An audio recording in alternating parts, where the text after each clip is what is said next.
पायल जिसे बचपन से राखी बांधा करती थी और वो कल्पेश जो उस राखी के बदले उसे जिंदगी भर रक्षा करने का वचन दिया करता था। भाई बहन का ये पवित्र रिश्ता जवानी की दहलीज तक चलते चलते एक ऐसे राह पर चल पड़ा जिस राह पर चलने की इजाजत ना हमारा समाज देता है ना कानून। और इस तरह के रास्तों का खात्मा अक्सर जेल की चार दीवारियां होती हैं। आइए जानते हैं कि क्या है ये पूरी घटना। जैसा कि आप सबको पता है, शादियों का सीजन चल रहा है। ऐसे में 10 दिसंबर 2024 में गुजरात के गांधीनगर में रहने वाली पायल और अहमदाबाद में रहने वाले भावेश की शादी होती है। इन दोनों की अरेंज मैरिज थी। लगभग एक साल पहले इन दोनों के परिवार आपस में मिले थे। दोनों परिवारों ने मिलकर ये रिश्ता तय किया था और उसके बाद दोनों परिवारों का आपस में आना जाना और भावेश और पायल की भी आपस में बातचीत शुरू हो जाती है। पायल भावेश से अक्सर प्यार भरी बातें किया करती थी और उसने भावेश को कभी ये जाहिर नहीं होने दिया कि पायल का कहीं किसी और से भी अफेयर चल रहा है। हालांकि हकीकत ये थी कि पायल इस शादी से बिल्कुल भी खुश नहीं थी, क्योंकि पायल अपने सगे ममेरे भाई से पिछले 4-5 साल से प्यार करती थी और कल्पेश, जो कि रिश्ते में उसका ममेरा भाई लगता था, वो भी पायल से प्यार करता था। और इस प्यार में ये दोनों इतने आगे बढ़ चुके थे कि इन दोनों ने भविष्य के सपने भी संजो लिए थे। पायल ने जब इस बारे में अपने घर वालों से बात की, तो जैसा कि हम सब समझ सकते हैं कि ऐसे में अक्सर घर वालों का रिएक्शन क्या होता है। पायल के घर वालों ने पायल को ना सिर्फ धमकाया, बल्कि अच्छे से ये समझा भी दिया कि तुम्हारी शादी वहीं होगी जहां हम लोगों ने तय किया है और कल्पेश के बारे में दोबारा जिक्र भी मत करना। उधर पायल कल्पेश को ये बात हालांकि समझा चुकी थी कि मेरे घर वाले हम दोनों की शादी कभी नहीं मानेंगे, लेकिन कल्पेश हार मानने को तैयार नहीं था।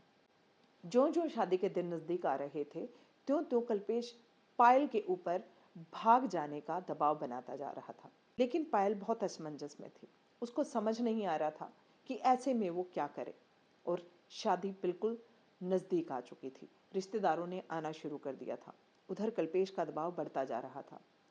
पायल कल्पेश को समझाने में असमर्थ थी कि वो इस बात से अग्री कर ले कि अब पायल की शादी किसी और से होने वाली है, क्योंकि कहीं ना कहीं पायल भी अंदर ही अंदर कल्पेश से बहुत ज़्यादा प्यार करती थी। लेकिन पायल ने सबसे बड़ी गलती ये की थी कि उसने भावेश से इस बारे में कोई जिक्र नहीं किया। शायद पायल के मन में कुछ और ही चल रहा था। उसके बाद तय दिन को 10 दिसंबर 2024 को पायल और भावेश की हंसी खुशी से शादी हो जाती है। शादी में पायल नॉर्मल लड़कियों की तरह सबको अपनी खुशी जाहिर करती है। वो पूरी अच्छे से दुल्हन बन के तैयार होती है और किसी के ऊपर भी ये जाहिर नहीं होने देती कि वो इस शादी से खुश नहीं है। हालांकि वो शादी से पहले 2-3 बार अपने घर वालों से इस बारे में बात कर चुकी थी कि वो इस शादी से खुश नहीं है और वो कल्पेश से शादी करना चाहती है।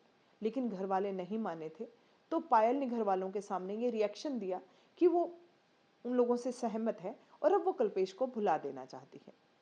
बीच में कुछ दिन ऐसे भी हुए कि जब पायल ने कल्पेश से बात नहीं की थी। लेकिन जैसे जैसे शादी नजदीक आ रही थी, पायल के अंदर भी कल्पेश के लिए दोबारा प्यार परवान चढ़ने लगा था और उसे लग रहा था कि वो किसी और के साथ अपनी जिंदगी नहीं बिता पाएगी। उधर कल्पेश भी पायल का दीवाना था और वो पायल को किसी और की होते नहीं देखना चाहता था। लेकिन जैसे तैसे पायल ने कल्पेश को इस बात के लिए कन्विंस कर लिया कि मैं शादी कर लेती हूँ, क्योंकि रिश्तेदार आए हुए हैं, उसके बाद कुछ डिसीजन लेंगे। तय दिन पे शादी हो जाती है और शादी करके पायल भावेश के घर आ जाती है। वहाँ शायद ऐसा कुछ रिवाज था या भावेश के घर का रिवाज था, इस बारे में मुझे ज़्यादा जानकारी नहीं है।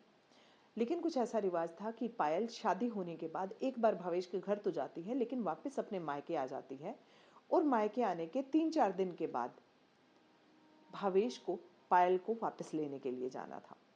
इन 3-4 दिनों में पायल लगातार भावेश से बात करती रहती है और इतना ज़्यादा अपनापन और इतना ज़्यादा प्यार दिखाती है कि भावेश इस बात को सोचकर धन्य था कि उसे कितना ज़्यादा प्यार करने वाली पत्नी मिली है।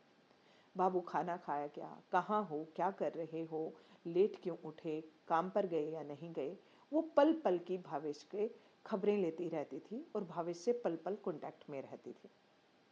इधर भावेश जहाँ ये पायल को अपनी पत्नी के रूप में पाकर इतरा रहा था, वहीं पायल के मन में कुछ खूंखार योजना चल रही थी। शादी से वापस जाने के बाद पायल जैसे ही कल्पेश से मिली, दोनों ने मिलकर हमेशा के लिए साथ होने की, साथ निभाने की कस्में खाई और उसके लिए दोनों ने फैसला लिया कि जो भी बीच में आएगा उसे उसका अंजाम भुगतना पड़ेगा। अब क्योंकि पायल की शादी भावेश से हो चुकी थी, तो दोनों किसी योजना को अंजाम देने में जुट जाते हैं। चौथे दिन यानी 14 दिसंबर को जब भावेश पायल को वापस लेने के लिए अपनी स्कूटी पर शाम को घर से निकलता है, तो पायल उसकी पल पल की खबर लेती है कि अभी वो कहाँ से निकला है, कहाँ पहुँचा है, कितनी देर में पहुँचेगा। यहाँ तक कि बातों बातों में पायल भावेश से लाइव लोकेशन मांग लेती है और लाइव लोकेशन पर ये देख कर कि वो कहाँ से जा रहा है, कहाँ से नहीं, वो पल पल की खबर कल्पेश को देती रहती है। अगले दिन तक जब भावेश गांधीनगर नहीं पहुंचा, तो पायल के पिता ने भावेश के पिता को कॉल करके बताया कि भावेश अभी तक नहीं पहुंचा है। भावेश के पिता को किसी अनहोनी की आशंका होती है। वो तुरंत गाड़ी लेकर भावेश को ढूंढने के लिए निकल जाते हैं और अहमदाबाद से गांधीनगर जाते हुए रास्ते में कोटेश्वर नाम की एक जगह पर सोमेश्वर मंदिर के पास भावेश की स्कूटी लावारिश अवस्था में पड़ी हुई उन लोगों को दिख जाती है। जब वो आसपास पता करते हैं तो पता चलता है कि स्कूटी को किसी इनोवा गाड़ी ने टक्कर मारी थी और स्कूटी सवार नवयुवक को वो इनोवा गाड़ी वाले अपनी गाड़ी में डालकर ले गए। भावेश के पिता तुरंत पुलिस को खबर करते हैं। पुलिस मौके वारदात पर पहुंचकर मुआयना करती है, आसपास पता करती है, सीसीटीवी कैमरे में जांच की जाती है, तो पता चलता है कि इनोवा गाड़ी में 3 लोगों ने भावेश को गाड़ी के अंदर खींचा था। क्योंकि शादी को सिर्फ 4 दिन हुए थे और भावेश पायल को ही लेने के लिए उसके घर जा रहा था, तो पुलिस का पहला शक जाता है पायल के ऊपर। और जब पायल से वो बातचीत करते हैं, पायल जिस तरीके से बातें बताती है और घुमाती है, पुलिस का शक और गहराता चला जाता है। उसके बाद पुलिस थोड़ी धमकाती है पायल को और बोलती है कि हमने आपकी कॉल रिकॉर्ड्स निकलवा ली है और उनके अंदर हमें सब पता चल चुका है कि आप किससे बात कर रहे थे और क्या बात कर रहे थे। थोड़ा धमकाने पर और कॉल रिकॉर्ड्स का डर दिखाने पर पायल अपनी जुबान खोलती चली जाती है और पायल कबूल करती है कि किस तरीके से उसने स्वयं अपने हाथों अपने सुहाग को उजाड़ डाला। उसने अपने प्रेमी के साथ मिलकर किस तरीके से इस घटना को अंजाम दिया। जैसा कि मैंने आपको बताया था कि भावेश जब अहमदाबाद से गांधीनगर पायल से मिलने के लिए, पायल को लेने के लिए जा रहा था, तो पायल लाइव लोकेशन उसकी ले चुकी थी और लाइव लोकेशन से वो पल पल नजर रख रही थी कि अब भावेश कहाँ पहुंचा है और किस रास्ते से गुजरेगा, और वो कल्पेश को कॉल पर हर बात की खबर दे रही थी। और जैसे ही वो अंदाजा लगाती है कि अब भावेश थोड़ी देर बाद एक सुनसान एरिया से गुजरने वाला है, उधर से कल्पेश को वो तैयार करती है और कल्पेश अपने 2 अन्य साथियों के साथ इनोवा गाड़ी लेकर सामने से आता है और भावेश की स्कूटी को बहुत तेज टक्कर मारता है। लेकिन उस टक्कर मारने से भावेश स्कूटी से गिर तो जाता है, लेकिन उसकी मौत नहीं होती, जैसा कि कल्पेश ने अंदाजा लगाया था। भावेश को स्कूटी से नीचे गिरा देखकर कल्पेश और उसके साथी भावेश को इनोवा गाड़ी में खींच लेते हैं और गाड़ी में ले जाकर गला घोंटकर भावेश की हत्या कर देते हैं। हत्या करने के बाद उन्हें लगता है कि पुलिस को पता न चले, इसलिए वो भावेश की लाश को नर्मदा नदी में फेंक देते हैं और उसके बाद वापस अपने घर चले जाते हैं। लेकिन पायल का इकरारनामा इस हत्या का पूरा भांडा फोड़ देता है। उन सबको कितना ही लग रहा हो कि पुलिस को पता नहीं चलेगा और वो किसी तरीके से सबको बेवकूफ़ बनाने में कामयाब हो जाएंगे, लेकिन इस तरह की घटनाएं, इस तरह के गुनाह यूं छुपाने आसान नहीं होते।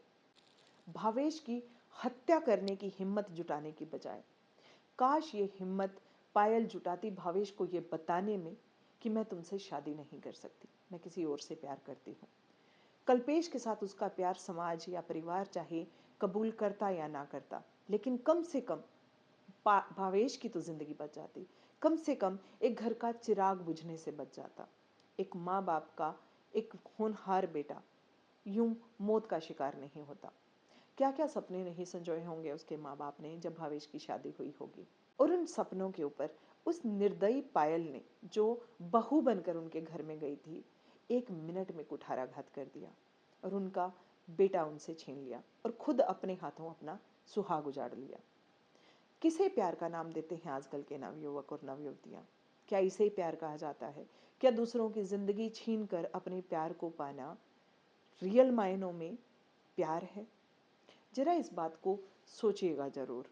प्यार का नाम तो जिंदगियां देना होता है। ये जो एक फिल्मी कहावत है कि प्यार और जंग में सब जायज है, मैं इसे फिल्मी इसलिए कहती हूँ क्योंकि इसका हकीकत से कोई वास्ता नहीं, बिल्कुल भी नहीं। प्यार और जंग में सब जायज नहीं होता।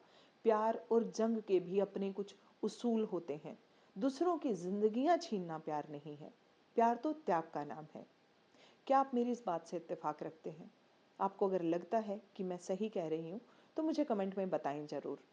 और ये जो मेरी छोटी सी एक मुहिम है समाज में क्राइम के खिलाफ अवेयरनेस पैदा करने की, कृपया इसमें मेरा सहयोग करें। मेरे चैनल को सब्सक्राइब जरूर करें, वीडियोस को लाइक जरूर करें। और साथ में आप लोगों से एक रिक्वेस्ट, कृपया अपना ध्यान रखें, सतर्क रहें, सावधान रहें, अपना और अपनों का ख्याल रखें और दिलों में इंसानियत को जिंदा रखें। धन्यवाद।